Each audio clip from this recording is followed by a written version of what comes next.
apa yang kita siapkan agar kewajiban ini betul-betul kita tunaikan dengan baik? Kita harus siap baik secara moral, ya, mental kita, mental Ramadan. Kita rubah mindset kita dari hari-hari biasa menjadi mindset Ramadan. Beda itu. Mindset Ramadan tentu adalah sesuatu yang memang kita ingin mendekat pada Allah. Kita betul-betul menunjukkan kerinduan kita. Kalau dalam surah Al-Baqarah katakan, kita ingin menunjukkan asyaddu hubbalillah, puncak kecintaan kita kepada Allah. Asyaddu hubban, puncak kerinduan kita kepada Allah.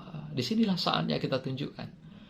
Kalau hari-hari biasa kena kesibukan, kena kegiatan, pekerjaan, sehingga jarang kita bisa duduk dengan sungguh untuk menwujudkan asyaddu hubban itu, puncak kerinduan, asyaddu hubbalillah itu, puncak kecintaan itu.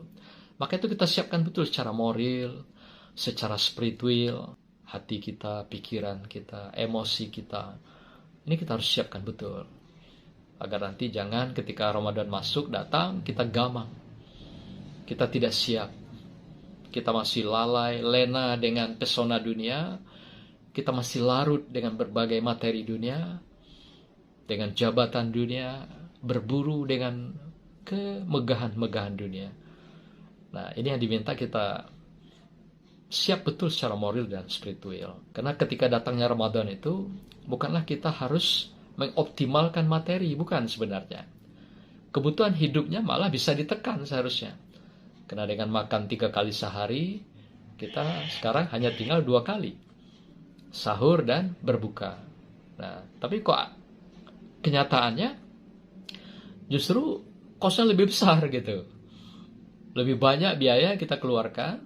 Seakan-akan Ramadan itu adalah sebuah balas dendam perjalanan dari bulan-bulan sebelumnya. Berbuka seakan-akan balas dendam makan dari puasa seharian. Nanti di akhir Ramadan balas dendam dari membeli berbagai sesuatu kebutuhan yang serba baru, serba megah, serba meriah. Bahkan ada yang beli mobil baru. Gitu kan. Hari-hari belakangan ini kan kita dihebohkan dengan penampilan gaya hidup yang hedonis, yang lalai lupa dengan bahwa sekelilingnya masih banyak orang-orang yang susah dan miskin. Nah, jadi Ramadan mengajarkan kita kesederhanaan sebenarnya. Maka itu kesiapan secara materi itu bukan berarti kita bermewah, bermegah, atau juga lena dengan materi dunia. Bukan itu maksudnya. Tapi kita betul-betul siap mental, moral, material, demikian juga spiritual tadi, itu secara mental kita. Jadi merubah gaya hidup yang hedonis itu sehingga menjadi humanis. Nah, ini yang berat itu di sini nanti. Karena bagaimanapun ketika masuk Ramadan, orang sudah siap-siap semua. Piringnya serba Ramadan, gelasnya Ramadan. Kemudian lagi mobilnya baru lagi, mobil Ramadan untuk persiapan Idul Fitri. Bajunya Ramadan, semua serba Ramadan. Sehingga kosnya berlipat ganda. Sehingga bisa mempengaruhi ekonomi keluarga malah. Ada di beberapa tempat tertentu, itu ada yang berani sampai berhutang untuk memenuhi kebutuhan tampil beda di saat bulan Ramadan dan Idul Fitri. Nah, bukan ini yang diajarkan sebenarnya untuk kita memasuki bulan suci Ramadan. Maka itu di akhir di kewajiban ini kita harus siap secara onderdil, fisik. Fisik artinya pastikan kita sehat. Dan kita menuju sehat. Jadi puasa mengantarkan selain juga kedekatan kita menggapai rahmat, barokah, ridho dan ampunan Allah, dan pastikan bahwa kita akan masuk dalam kawah candera di muka yang mengantarkan kita sehat.